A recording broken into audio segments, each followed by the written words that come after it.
के लिए संकल्प लिया है कि ऐसा इतिहास बनाऊंगा जो भूते न भविष्यति। ऐसा परिवर्तन होगा, ऐसा चमत्कार होगा जिसको दुनिया नमस्कार करेगी। इनका इतना बड़ा संकल्प, न तुमने इतिहास से अपने लिए गुरु को पहचान पाया। अरे इतिहास तो अपनी मजबूती के लिए, इन लोगों ने कैसे पाया, कैसे काम किया, तो इतिहास पढ़ करके अपने में मजबूती आ जाती। और तुम्हारे सामने तो 3-3 युगों का इतिहास रखा, सतयुग, त्रेता, द्वापर का। तुमको तो शंका होनी ही नहीं चाहिए, लेकिन ऐसा मालूम देता है तुमने किसी युग के इतिहास का सम्मान किया ही नहीं।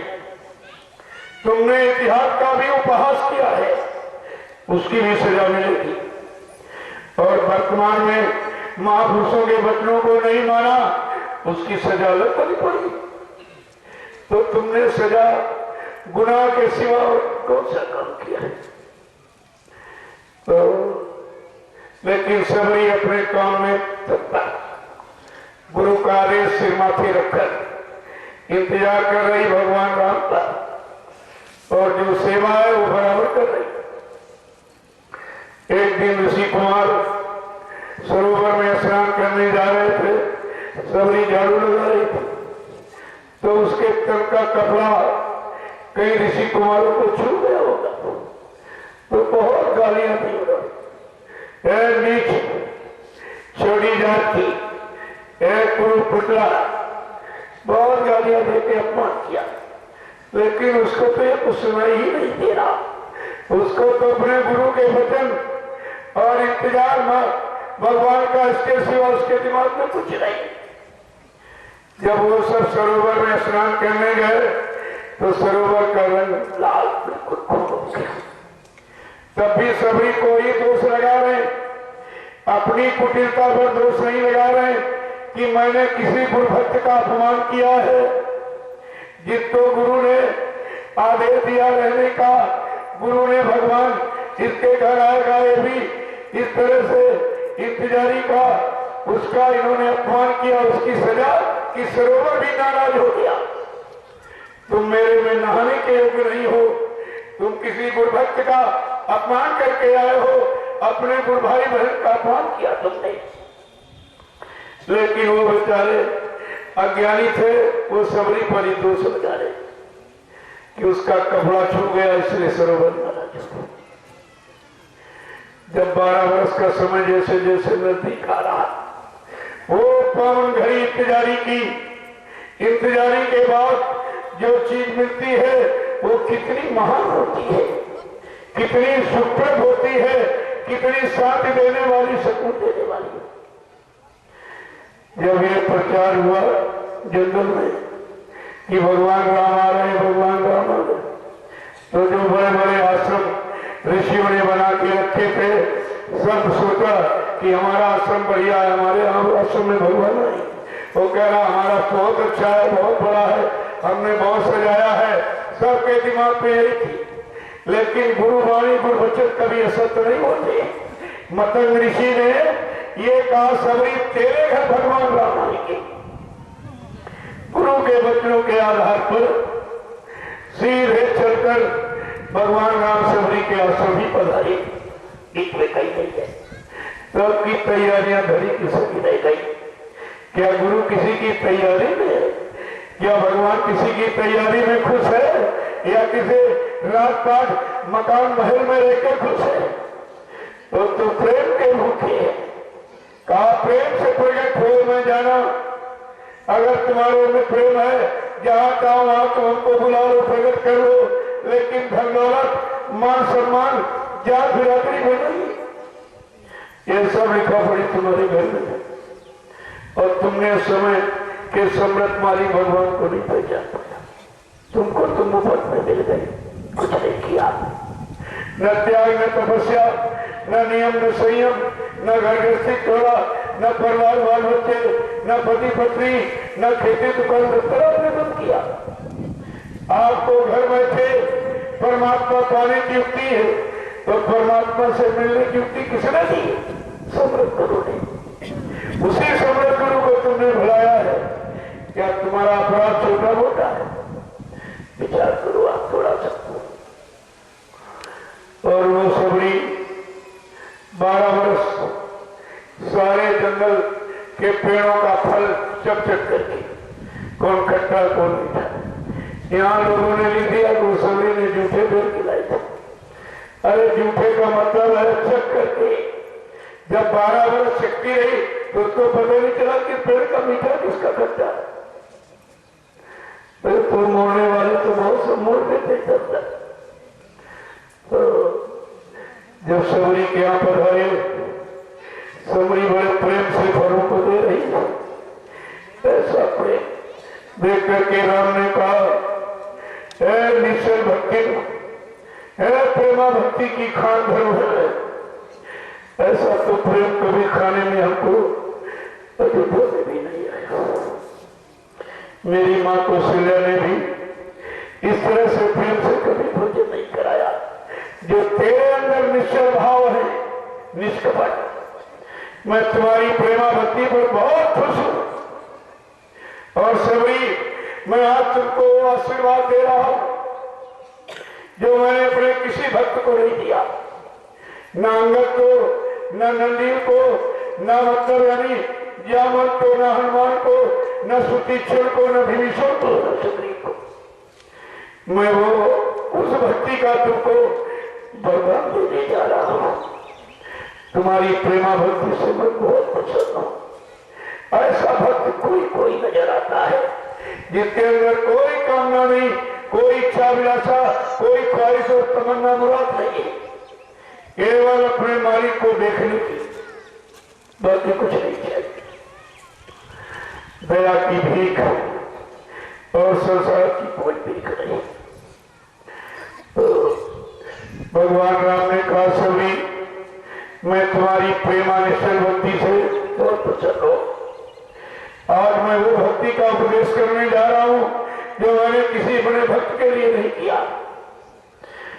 तो क्या उपदेश था? नवधा भक्ति, नवधा भक्ति, 9 द्वारों की। इस मनुष्य मंदिर में 9 दरवाजे, 9 द्वार, 2 आंख के, 2 कान के, 2 नाक के, 1 मुंह, नीचे गुदा और ऊपरी का। इन 9 दरवाजों को जिसने कंट्रोल नियंत्रण में कर लिया, उसके पास शक्ति का भंडार होगा, वही दर्शन दीदार कर सकेगा।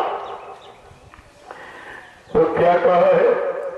जिसको संत गोस्वामी जी महाराज उत्तरकांड में लिख के बताया, सबरी पड़ा प्रसन्न है होकर भगवान राम ने वो भक्ति का उपदेश दिया है जो किसी भक्त को उन्हें नहीं दिया। उन्होंने क्या लिखा है कि सबरी पहली भक्ति क्या है कि प्रथम है भक्ति इस संतन करे संगा, और दूसरे राती मम कथा प्रसंगा।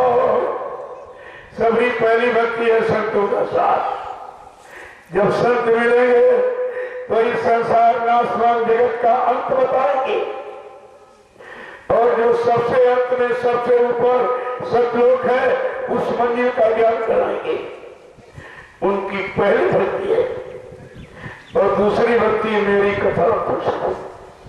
अपने को भगवान ने कितने नीचे रखा और संतों के महत्व को कितने ऊपर किया कि गुरु पद पंकज सेवा और तीसर भक्ति अमान, और चौथी भगत मम गुणगन, और करे कपट तजिगान। गुरु पद पंकज सेवा, गुरु के आदेश हुकुम का पालन, ये गुरु की सेवा कहलाती है। हाथ पैर दबाना सेवा नहीं है, रुपया पैदा कराना सेवा नहीं है। सेवा उनके आदेश को सेव यानी प्रतिपालन करो। तीसरी भक्ति अमान, तीसरी भक्ति अमान, कोई मान सम्मान, कोई कामना न हो, कोई इच्छा अभिलाषा न हो, ये तीसरी भक्ति है। जो ये करेगा वो तीसरी भक्ति का अधिकारी है। आगे क्या है?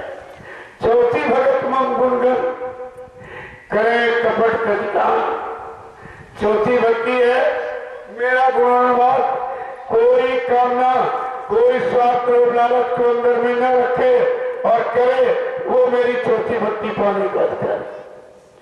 यहाँ भगवान की चर्चा सुनाने का पैसा पहले ही दे देते, तय कर लेते। ये रामायण सुना हुआ इतना भर, भागवत सुना हुआ इतना भर, इतनी मेवा लेंगे, इतना दूध पिएंगे, इतना चावल सब बोले। लेकिन भगवान क्या कह रहे हैं, वो भक्त नहीं है। चौथी भक्ति मम गुणगन करे कपट तत्काल। चौथी भक्ति का अधिकारी है मेरा गुणगान कपट भाव को छोड़कर स्वार्थ लोभ लालच से अलग होकर करेगा, वो भक्त चौथी भक्ति पाने का अधिकारी। कि मंत्र जाप मम दृढ़ विश्वासा और पंचम भाजा में सुभेद प्रकाशा। जो संत महापुरुष जो गुरु मंत्र देता है उसका विश्वास के साथ स्मरण ध्यान भजन करके अपनी जीवात्मा को जगाता है, वो पांचवी भक्ति करने का कि छठ विगत बहु कर्मा और निरत निरंतर सज्जन धर्मा। शील क्षमा दया संतोष विवेक ये धारण करके काम क्रोध लोभ मोह अहंकार को तिलांजलि दे करके जो भक्ति करता है वो मेरी पांचवी भक्ति का अधिकारी है, भजन करता है। देखो भजन का नाम आया, लेकिन छठदम शील विगत को करना। शील क्षमा दया संतोष विवेक ये काम क्रोध लोभ मोह को मूर्छित करने वाली, इनके असर प्रभाव को कम करने वाले। और सातवीं भक्ति क्या है कि सतवा शाम मैं जग देखा हमों से आधी कैसंत कर लेगा। भगवान राम क्या कह रहे सबरी से, सबरी सातवीं भक्ति है मेरे समान संसार को जानो कि सिया राम मैं सब जगह जानी और करूं प्रणाम मैं जय जुग पानी।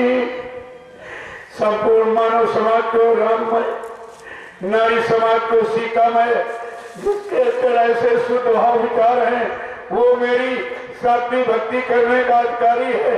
वो हाथ जोड़ना और पैर छूना सम्मान करने का अधिकार पाने वाला है। आठवीं भक्ति क्या है, एक एक देखो, एक एक का विश्लेषण है। क्या कह रहे हैं कि अठवां जाथा लाभ संतोषा और सपने मुनाई देखे पर दोषा। भगवान राम कबड़ी से कह रहे हैं आठवीं भक्ति सबरी क्या है, जथा लाभ। सुबह से शाम तक जो मालिक दे दे उसी को समझकर कि आज मेरे अधिकार में इतना ही था, ये समझकर संतोष करके जीवन यापन करता है, वो मेरी आठवीं भक्ति करने का अधिकारी।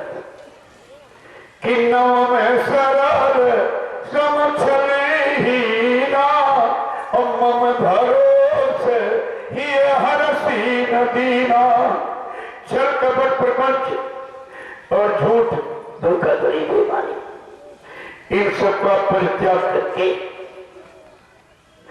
और मेरे भरोसे मेरे को आधार बनाकर मेरा सहारा एकमात्र मेरा एक साधे सब सदे और सब साधे सब जाए। जो एक को आधार बना लेता है उसकी नैया पार हो जाती है, वो भवसागर पार हो जाता है। जो तमाम नाव पर पैर रखा वो कैसे जाएगा, कभी इधर कभी उधर कभी उधर कभी उधर। नाव लगाई गुरु ने और भग गए चेलों के पास, इनका क्या होगा बेचारों का।